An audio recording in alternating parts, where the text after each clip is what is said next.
Hello dear viewers, I am Dr. Shravya, consultant reproductive medicine specialist at 49 Hospital, Secunderabad. So today let us discuss about an important topic. మనం discuss చేసే topic ఏంటంటే sperm quality in male, how to improve it. So మేల్స్లో మగవాళ్ళల్లో వీర్యకణాల క్వాలిటీని మనం ఏ విధంగా improve చేసుకోవచ్చు అనే దాని గురించి డిస్కస్ చేసుకుందాం. సో అసలు నార్మల్గా ఇప్పుడు క్లినిక్ వచ్చే పేషెంట్స్లో చూస్తే ఒక 40 to 50% కేసెస్లో ఏంటంటే ఐదర్ టోటల్గా మేల్ ఫ్యాక్టర్ ఉండొచ్చు లేదా పార్షియల్గా మేల్ ఫ్యాక్టర్. అంటే మనకి ఒక కపుల్ క్లినిక్కి వచ్చారంటే మనం ఇవాల్యుయేట్ చేసి ఒక 100 పీపుల్ వచ్చారంటే మనం చూస్తే ఒక 40 నుంచి 50% కేసెస్లో ఏంటంటే మగవాళ్ళకు కూడా ఏదో ఒక విధమైన సమస్య బయటపడుతుంది. సో అసలు మగవాళ్ళ సమస్య నార్మల్గా ఏంటంటే అది ఒక బ్యాక్ సైడ్ తీసుకుంటుంది. మెజారిటీ టైమ్స్ మనం డాక్టర్ని గైనకాలజిస్ట్ని కన్సల్ట్ అయినప్పుడు ఏమవుద్ది అంటే ఫీమేల్ మీద ఎక్కువ ఫోకస్ ఉంటుంది. ఆడవాళ్ళకి ఏం సమస్య ఉంది, వాళ్ళకి గర్భసంచి బాగుందా, అండాశయాలు బాగున్నాయా, ఎగ్ రిలీజ్ అవుతుందా, ప్రెగ్నెన్సీ ఎందుకు రాలేదు, వాళ్ళకి ట్యూబ్స్ ఎలా ఉన్నాయి అనేది ఇవాల్యుయేట్ చేస్తారు. బట్ వీర్యకణాలు మగవాళ్ళ స్పర్మ్స్ ఎలా ఉన్నాయి అనేది ఇవాల్యుయేషన్ సమ్వేర్ బ్యాక్ సైడ్ తీసుకుంటుంది.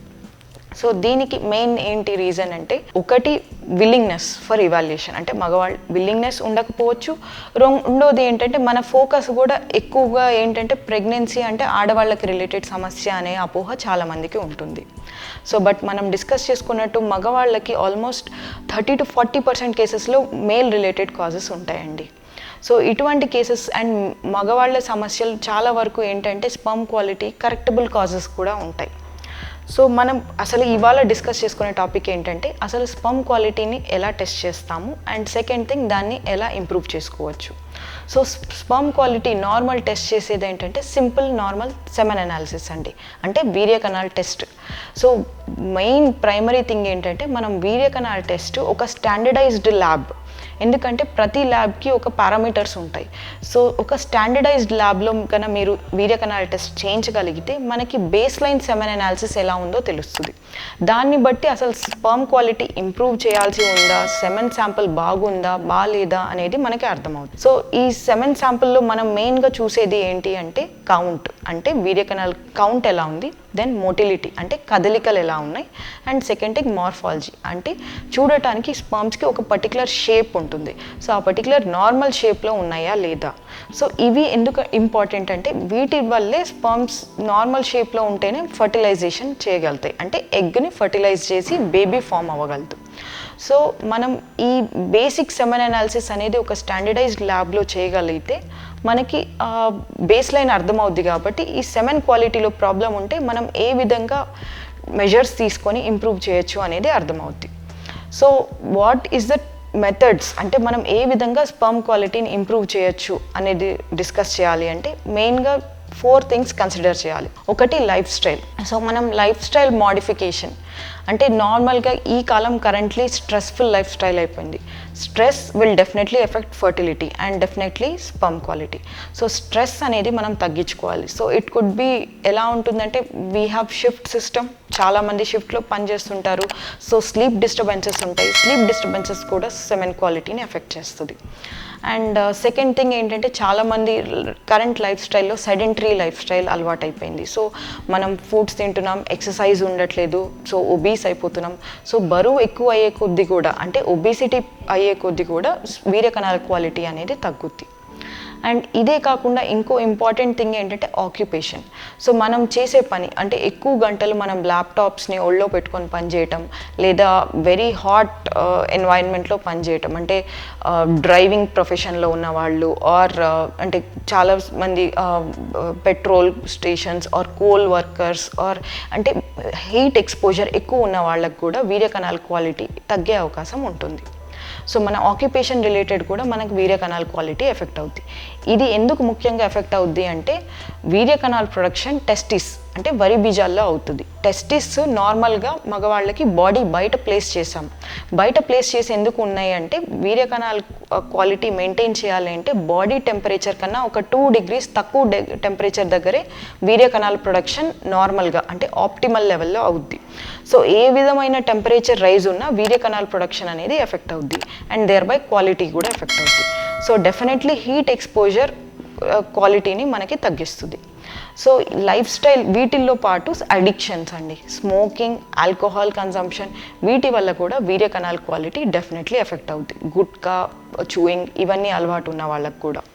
సో మనం లైఫ్ స్టైల్ని మాడిఫై చేసుకోగలిగితే డెఫినెట్లీ వీర్య కణాల క్వాలిటీ ఇంప్రూవ్ చేయొచ్చు. సో లైఫ్ స్టైల్ మాడిఫై చేయాలి అంటే ఒకటి హెల్దీ ఫుడ్ హ్యాబిట్స్, అంటే ఆహారం సరిగ్గా తినటం, ఫ్రెష్ ఫ్రూట్స్ తినటం, వాటర్ ఎక్కువ తీసుకోవాలి, టైట్ ఫిట్టింగ్ అండర్వేర్స్ వేసుకోకూడదు, వెరీ హాట్ వాటర్తో షవర్స్ చేయకూడదు, అండ్ వీలైనంత వరకు వేడిని అవాయిడ్ చేయగలిగితే బెటర్ ఉంటుంది. దీంతోపాటు ఇవి నాన్ హార్మోనల్ మెథడ్స్, అంటే non medicated methods, just life స్టైల్తో మన క్వాలిటీ ఇంప్రూవ్ చేసుకోవచ్చు. ఇది కాకుండా మెడిసిన్స్, అంటే మెడిసిన్స్ తీసుకొని ఏ విధంగా స్పర్మ్ క్వాలిటీ ఇంప్రూవ్ చేయొచ్చు అంటే 2 విధాల మెడిసిన్స్ ఉంటాయి. ఒకటి హార్మోనల్ మెడికేషన్స్, ఇంకొకటి నాన్ హార్మోనల్ మెడికేషన్స్ అంటాం. హార్మోనల్ మెడికేషన్స్ ఏంటంటే ఒక 1 to 5% మగవాళ్ళలో ఏమవుద్ది అంటే హైపోథాలమిక్స్, అంటే బ్రెయిన్ నుంచి ప్రొడ్యూస్ అయ్యే హార్మోన్ లెవెల్స్ తక్కువ ఉండటం వల్ల వరి బీజాల దగ్గర నుంచి టెస్టిస్లో స్పర్మ్స్ ప్రొడక్షన్ అనేది తక్కువ ఉంటుంది.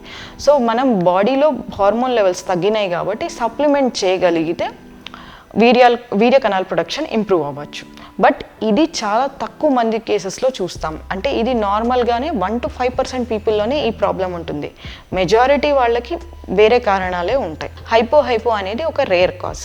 ఇది కాకుండా ఇంకొక ఇంపార్టెంట్ కారణం ఏంటి అంటే వారికోసిల్, అంటే కొంతమందికి వరి బీజాల దగ్గర నరాలు ఉంటాయి, అవి వెయిన్స్ అంటాము. సో ఈ వెయిన్స్ బ్లడ్ అనేది పూలప్ అయిపోయి ఎక్కువగా, అంటే ఒక బ్యాగ్ ఆఫ్ వామ్స్ లాగా స్వెల్లింగ్ లాగా వస్తుంది.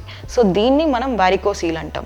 సో ఈ వారికోసీల్ అనే కండిషన్ ఉన్న వాళ్ళకు కూడా వీర్య కణాల క్వాలిటీ డెఫినెట్లీ ఎఫెక్ట్ అవుద్ది. సో ఈ వారికోసీల్ యూజువల్లీ ఏంటంటే మనం స్కాన్ చేసి తెలుస్తుంది, అట్లే ఎగ్జామిన్ చేసినా అర్థమవుద్ది. సో వారికోసీల్ ఒక గ్రేడ్ 3 పైన ఉన్న వాళ్ళకే సర్జరీ అనేది అడ్వైజ్ చేస్తాం.